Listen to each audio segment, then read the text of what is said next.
하나님 말씀은 마가복음 12장 18절부터 보겠습니다.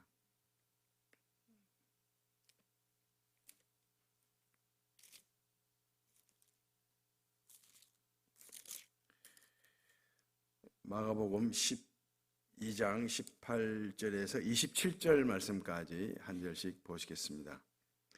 마가복음 12장 18절입니다. 부활이 없다 하는 사두개인이 예수께 와서 물어 이르되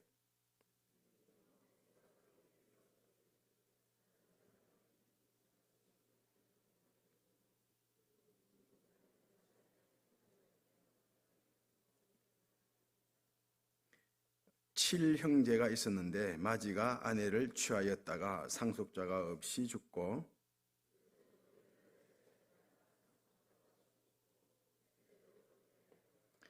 일곱이 다 상속자가 없었고 최후에 여자도 죽었나이다.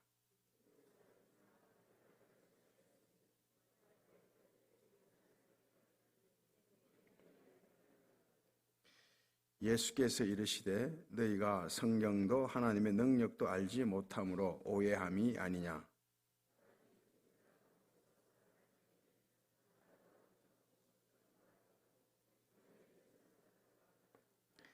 죽은 자가 살아난다는 것을 말할진대 너희가 모세의 책 중 가시나무 뜰기에 관한 글에 하나님께서 모세에게 이르시되 나는 아브라함의 하나님이요 이삭의 하나님이요 야곱의 하나님이로라 하신 말씀을 읽어보지 못하겠느냐.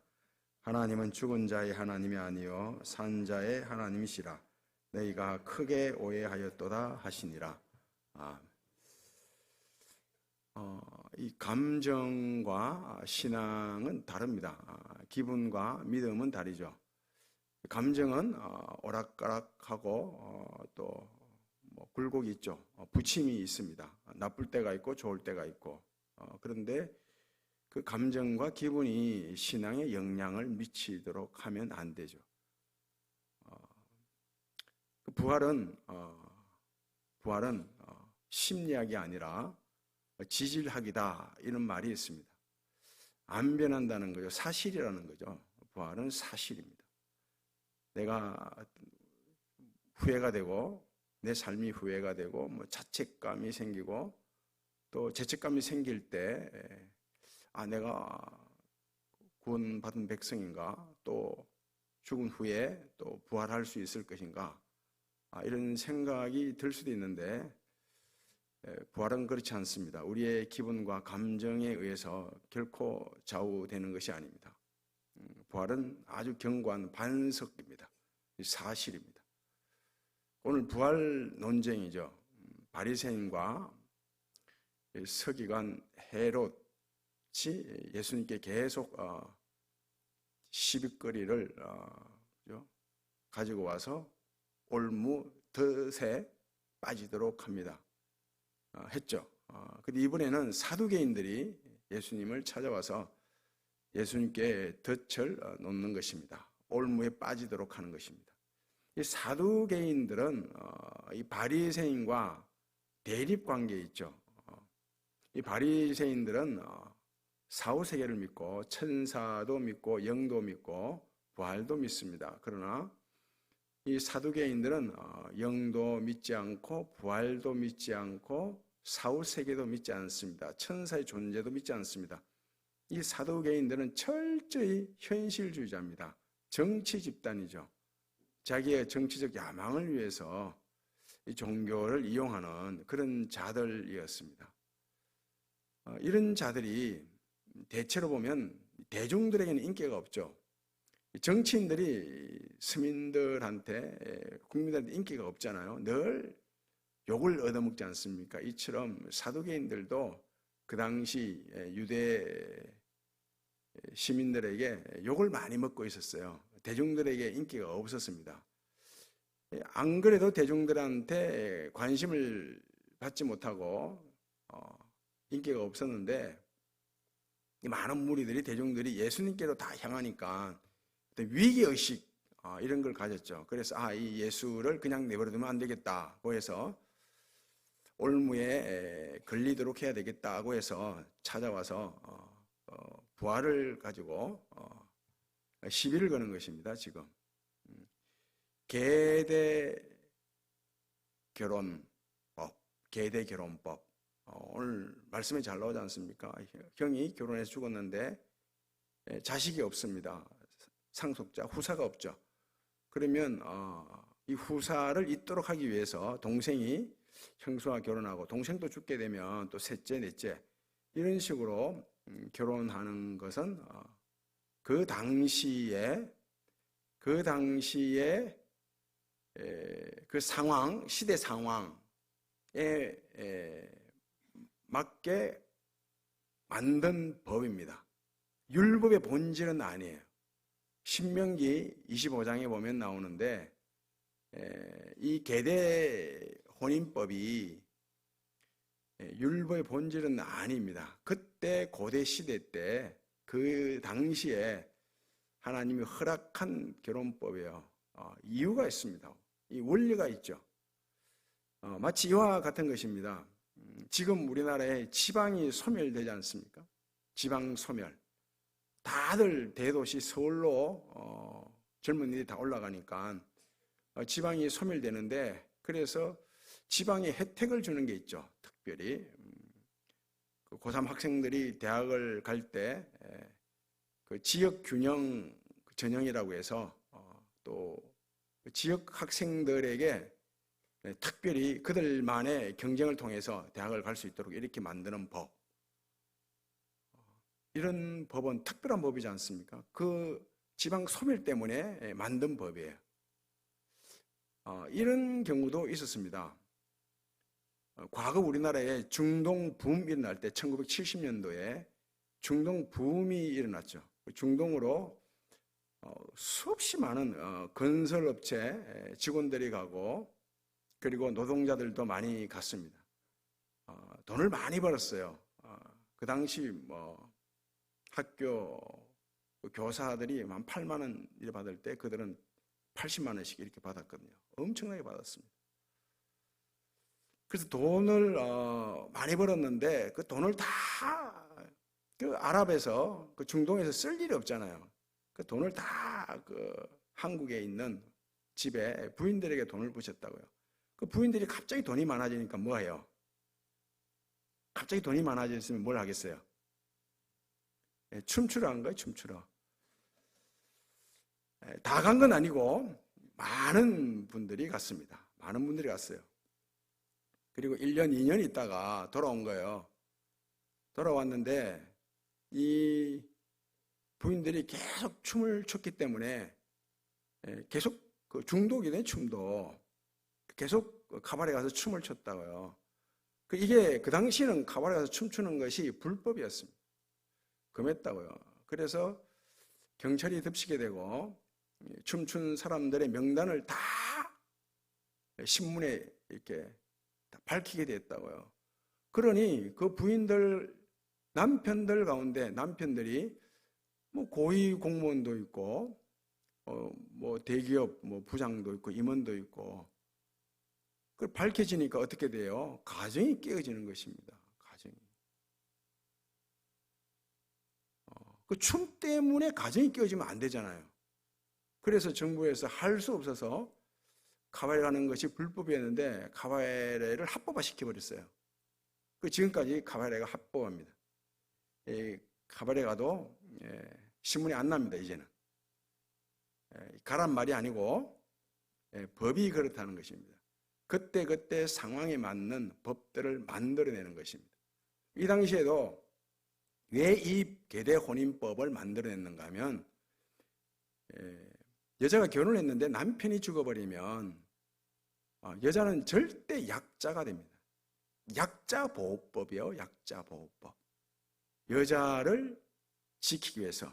여자가 혼자 되면 돌에 맞아 죽든지, 지금도 좀 여성을 위한 법들이 많잖아요. 지키기 위한 특별한 법들이 많이 있습니다. 그 당시에는 더 심했죠. 그래서 약자를 보호하기 위한 법이 바로 계대 혼인법입니다. 이런 원리가 이 혼인법 안에 있는 것입니다. 하나님께서 굉장히 약자 보호에 대해서는 엄격하십니다. 과부와 나그네와 궁핍한 자들을 괴롭히지 마라, 해 입히지 마라. 이건 굉장히 엄격하게 말씀하세요.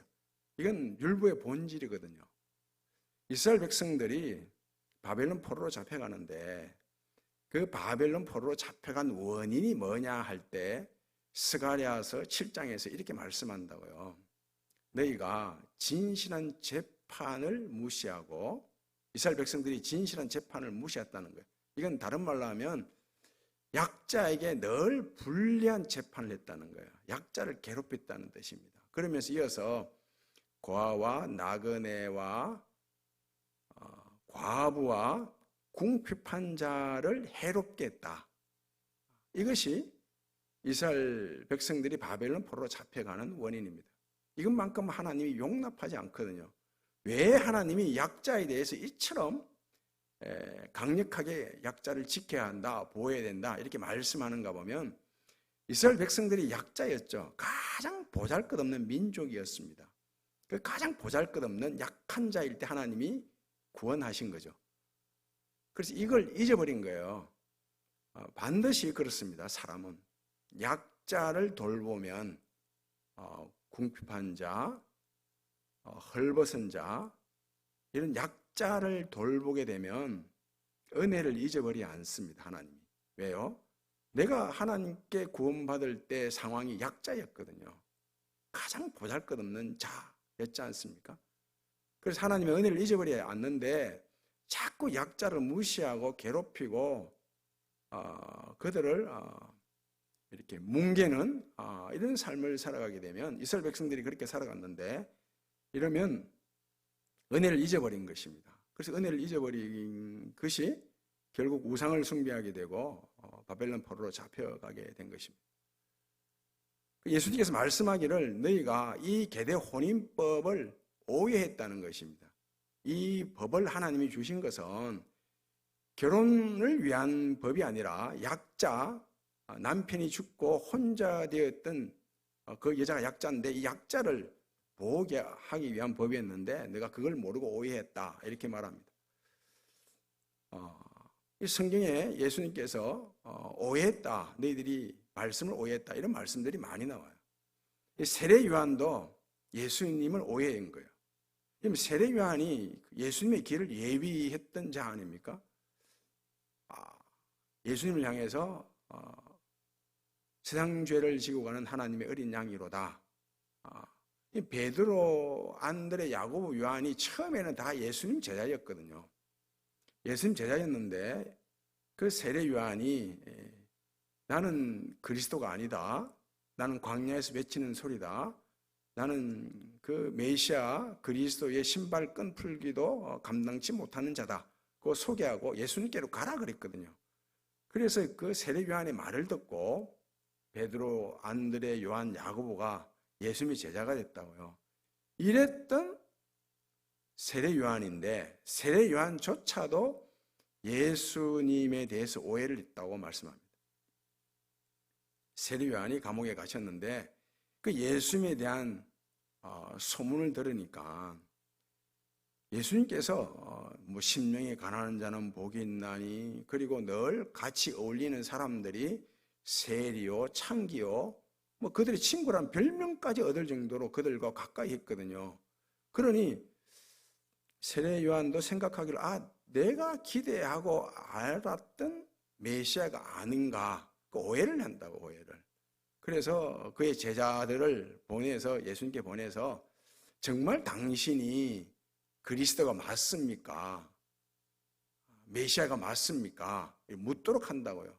그때 예수님께서 말씀하기를 너희들이 보고 들은 대로 그대로 전해라 이렇게 말씀합니다. 니고데모도 오해를 했죠. 거듭난다는 것을 오해했어요. 구원받는 것, 영생을 얻는 것에 대해서 오해를 했다고요. 율법을 다 지키면 구원을 얻을 수 있다고 생각했는데 예수님께서 아니다고 말씀하죠. 성령으로 거듭나야 된다 이렇게 말씀하십니다. 거듭나야 된다고, 다시 태어나야 된다고 말씀하니까 그러면 어머니 모태에 들어가야 됩니까? 그런다고요.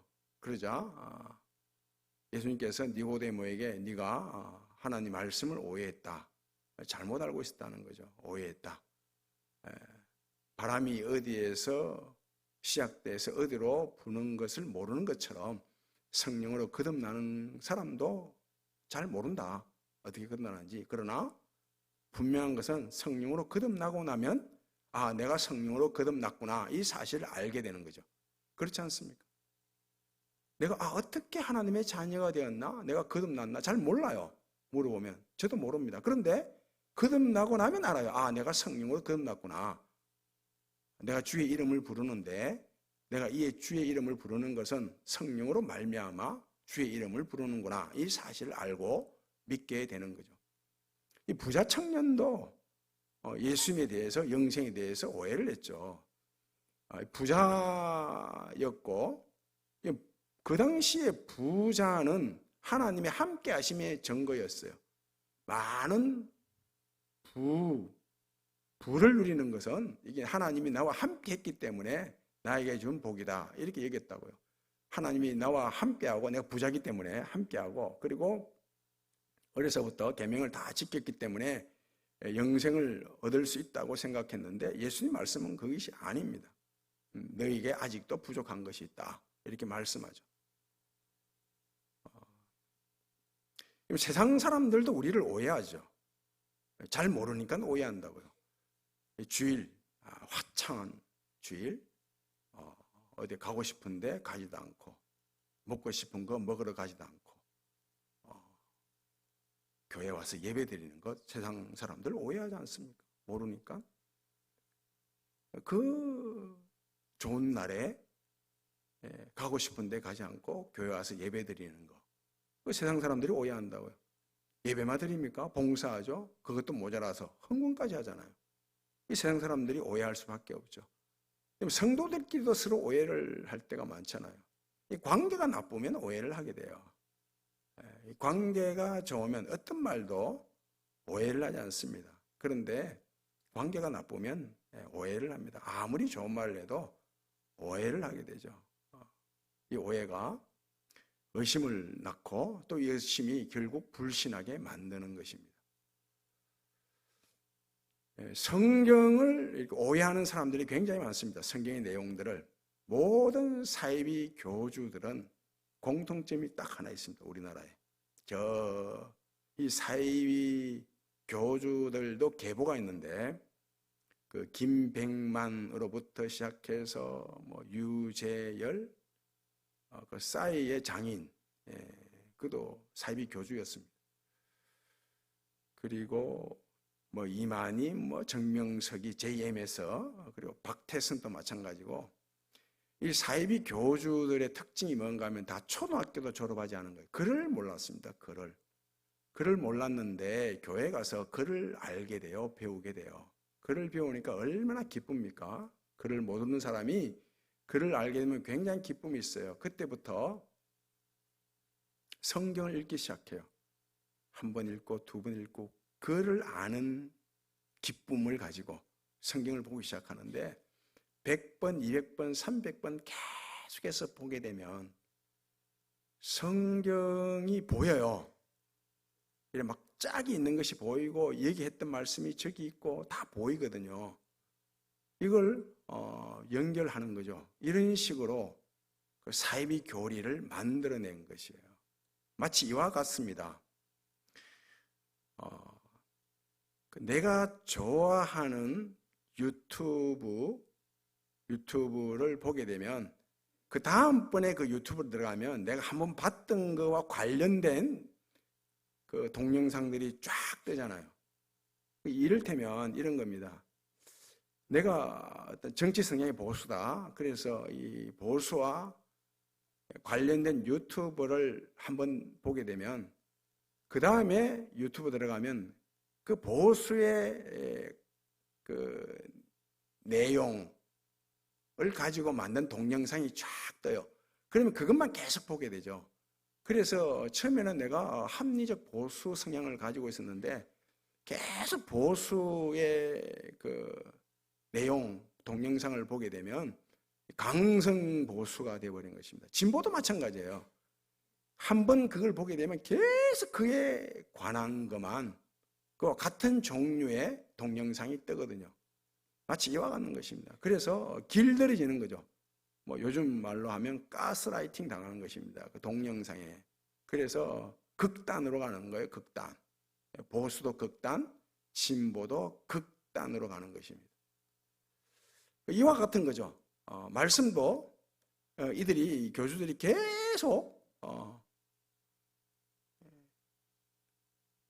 자기가 원하는 금방 골라서 계속 보다 보니까 그 말씀만 계속 보이는 거예요. 이 과거에 신학 공부는, 그 신학이란 학문은 학문의 여왕이라고 했거든요. 학문의 왕이라고 했습니다. 그 루터도 그렇고 칼빈도 그렇고 찌뱅글리도 그렇고 뭐 하여튼 그 신학자들, 목회자들은 다 먼저 세상 학문을 다 섭렵하고 다 배우고 난 다음에 그 법학 박사, 뭐 물리학, 수학 박사가 되고 난 다음에 마지막에 하는 게 신학입니다. 요즘은 아니잖아요. 요즘은 고등학교 졸업하고 바로 신학교 가고, 그리고 하여튼 그래요. 그 지성이 없다 보니까 말씀을 제대로 해석을 못하는 거예요. 해석을. 그래서 막 짜집기를 하게 되고, 뭐 성경으로 성경을 푼다고 짜집기를 하게 되고, 그리고 이상한 교리를 만들어내는 것입니다. 성경의 모든 내용은 칼빈이 얘기한 5대 교리가 있어요. 5대 교리. 그 교리를 근거로 해서 성경을 해석하지 않으면 반드시 이단 사이비가 되는 거예요. 그 5대 교리가 뭐예요? 먼저는, 첫 번째는 인간은 전적으로 타락한 존재라는 것입니다. 모든 사람은 죄를 범했다고 말씀하잖아요. 의인은 하나도 없다고 말씀하죠. 인간의 존재에 대해서 딱 진단하기를 인간은 전적으로 타락했다는 거예요. 조금 부분적으로 고장난 게 아니라 완전히 망가졌다는 거예요. 이게 전적 타락입니다. 이 교리죠. 이 교리의 근거로 해서 말씀을 해석해야 됩니다. 그 두 번째가 무조건적 선택이죠. 하나님 우리를 선택할 때 어떤 조건을 보고 선택한 게 아니죠. 가난도 조건이 안 되고 뭐 부도 조건이 안 되는 거예요. 어떤 조건도 없어요. 하나님 선택할 때는 무조건적 선택이라고 합니다. 그리고 제한 속죄라고 하죠.